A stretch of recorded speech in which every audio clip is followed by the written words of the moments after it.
ایک اچھے ایڈمنسٹریٹر ہیں, انہوں نے ریلوے کے لیے بڑا اچھا کام کیا ہے, مگر آپ اختلاف کر سکتے ہیں, اور میرا جینوئن اختلاف ہے خواجہ سعد رفیق صاحب سے. اس کی وجہ یہ کہ خواجہ سعد رفیق صاحب پہلے تو آپ کو یاد رکھنا چاہیے آپ ہی تھے جو پاکستان تحریک انصاف میں شامل ہونے جا رہے تھے. آپ کو یاد ہے؟ ہمیں یاد ہے.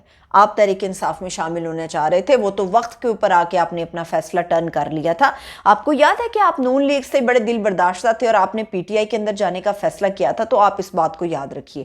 دوسری بات یہ کہ آپ نے کہا کہ عمران خان صاحب گیدڑ ہیں اور میاں نواز شریف صاحب لیڈر ہیں. میاں نواز شریف صاحب اس لیے لیڈر ہیں کہ وہ بیٹی کا ہاتھ تھام کے یہاں پہ اپنی گرفتاری دینے آئے تھے, مگر کیا آپ کے لیڈر کو یہ نہیں پتا کہ وہ 4 ہفتوں کے لیے گئے تھے, مگر ان 4 ہفتوں کے چکر میں آپ کے لیڈر کو کئی سال ہو گئے ہیں کہ پاکستان سے وہ باہر گئے علاج کی غرض سے, ان کا علاج مکمل نہیں ہو سکا.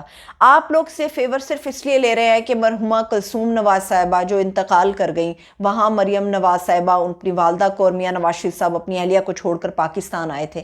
کیا آپ کو یہ نہیں پتا کہ عمران خان صاحب کو اگر آپ گیدڑ اس لیے کہہ رہے ہیں کہ جی وہ عدالتوں کو فیس کر رہے ہیں, کیا آپ ان کو اس لیے گیدڑ کہہ رہے ہیں کہ نوجوانوں کا ایک پورا سرکل ہے جو ان کی حفاظت کر رہا ہے؟ کیا عمران خان صاحب کو آپ اس لیے گیدڑ کہہ رہے ہیں کہ وزیر آباد میں حملے کے باوجود بھی وہ پاکستان کے اندر ہے؟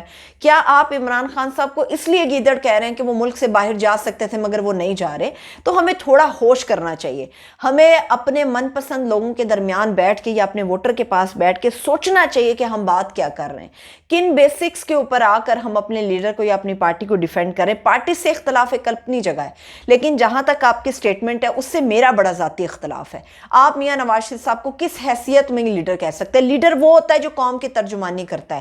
قائد اعظم محمد علی جناح پاکستان کے لیڈر تھے, وہ رہنما تھے, وہ رہبر تھے پاکستان کے, باوجود اس کے کہ شدید بیماری تھی, باوجود اس کے کہ ان کو شدید وسائل کی کمی نہیں تھی, ان کے پاس بہت زیادہ وسائل تھے, وہ اپنا علاج کہیں بھی کرا سکتے تھے, باوجود اس کے کہ وہ اپنی زندگی بچا سکتے تھے, انہوں نے پاکستان میں رہنے کو ترجیح دی, انہوں نے اپنی جد و جہد کرنے کو ترجیح دی, انہوں نے پاکستان کے لوگوں کے لیے کام کیا, انہوں نے دن رات ایک کام کیا. یہ لیڈر ہوتا ہے جو اپنے ملک سے بھاگتا نہیں, جو اپنی ذمہ داری سے بھاگتا نہیں ہے.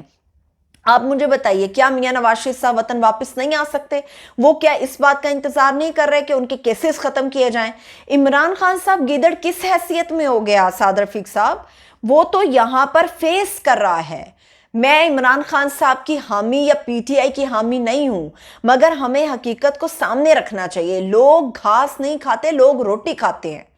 لوگ اندھے نہیں ہیں, 2 آنکھیں ہیں لوگوں کی جو دیکھتی ہیں, جو سنتی ہیں, جو جانتے ہیں, جو دماغ کی اہلیت رکھتے ہیں. خوددارہ پاکستان کی عوام کو بھیڑ بکریاں سمجھنا بند کیجئے. یہ سوچ بچار کرتے ہیں اور یہ اپنا راستہ اب لے رہے ہیں. عمران خان صاحب کے مد مقابل اگر آپ کا لیڈر میاں نواز شریف صاحب ہے تو پاکستان آئے. یہ کیوں انتظار کیا جا رہا ہے کہ پنجاب کی گورنمنٹ چینج ہوتی تو میاں نواز شریف صاحب واپس آتے؟ یہ کیوں بار بار کہا جاتا ہے کہ ترازو کے دونوں پلڑے برابر ہوں گے؟ یا تو آپ اس چیز کی وضاحت کریں کہ آپ ترازو کے دونوں پلڑوں کو کس طرح سے برابر دیکھنا چاہتے ہیں. کیا آپ یہ چاہتے ہیں میاں نواز شریف صاحب کے کیسز ختم کیے جائیں؟ تو موسٹ ویلکم پاکستان. وہ کہتے ہیں ہمارا جینا مرنا پاکستان میں, تو آئیے پاکستان میں. پاکستان کے اندر رہ کر بتائیے کہ آپ اپنے کیسز کو کن بنیاد پہ ختم کرنا چاہتے ہیں. پاکستان کے اندر رہ کر ثابت کیجئے کہ آپ کے کیسز جھوٹے ہیں.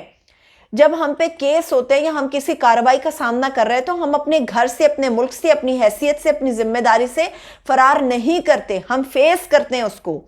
مریم نواز صاحبہ فیس کر رہی ہیں, بہت جگرے والی خاتون ہیں, ان کے والد اس سے بھی بڑا جگرا رکھتے ہیں. تو پاکستان آئے نا.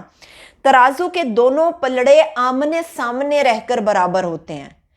ایک بندہ لندن میں بیٹھا ایک پاکستان میں کیسز کو فیس کر رہا ہے جان کے خطروں کے باوجود. آپ نے کہا کہ گیدڑ ضمانتیں لیتا پھر رہا ہے. وہ گیدڑ پاکستان میں ہے نا, وہ جنگل میں چھپ تو نہیں گیا, وہ اسی جنگل کے اندر ہے. اسی جنگل کے اندر جان کے خطرات کے باوجود وہ لوگوں کے درمیان آتا ہے, وہ چاہے بنکر کے اندر آئے, وہ فیس کرتا ہے. کیا اس کے لیے مشکل ہے کہ وہ ملک سے فرار حاصل کر لے؟ کیا اس کا نام ای سی ایل میں ہے؟ کیا وہ باہر نہیں جا سکتا؟ عمران خان باہر بھی جا سکتا ہے, اس کا نام ای سی ایل میں بھی نہیں ہے, اس کے باوجود وہ پاکستان کے اندر ہے. تو پلیز لوگوں کو بھیڑ بکریاں مت سمجھئے. میاں نواز شریف کو یہاں پہ نعرے لگاتے ہیں جب آپ کنونشن کرتے ہیں کہ پاکستان کو میاں تیری ضرورت ہے, یہ بڑے گانے چل رہے ہوتے ہیں, میاں تیری ضرورت ہے پاکستان کو, تو پاکستان کے اندر آئیں, ضرورتیں پاکستان کی یہاں کے پوری کریں.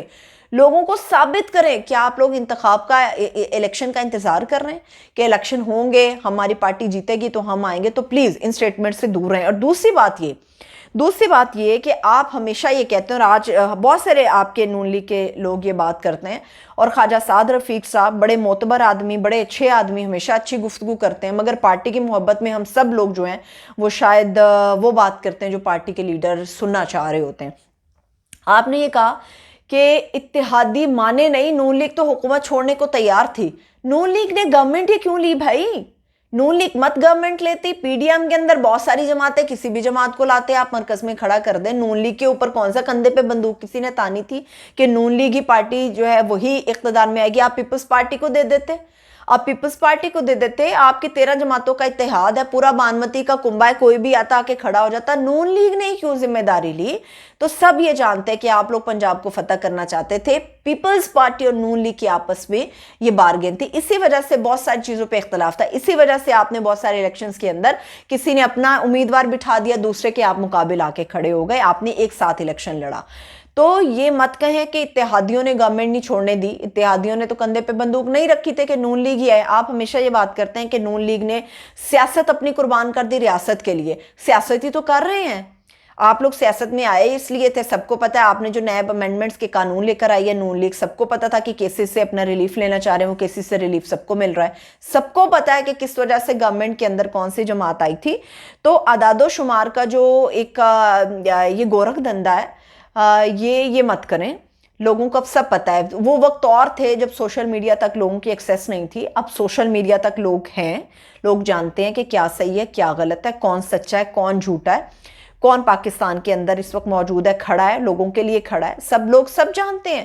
تو یہ سٹیٹمنٹس نہ دے. جہاں تک وکیلوں کی بات ہے تو لیٹس سی کہ وکلا اپنا کیا رول پلے کرتے ہیں. ماضی کے دہراتے ہیں تاریخوں کو, ماضی کے حوالوں کو دہراتے ہیں, یا آگے ہم چلتے ہیں. تو جو بھی ہو پاکستان کے لیے اچھا ہو. پاکستان کا اللہ ہی حامی و ناصر ہے, کیونکہ ہم نے شاید اپنے لیے ان لوگوں کو چنا یا ان لوگوں کا انتخاب کیا جو پاکستان کے لیے کبھی سوچتے نہیں تھے. اللہ تعالیٰ سب کا حامی و ناصر ہو, پاکستان کا خاص طور پہ حامی و ناصر ہو.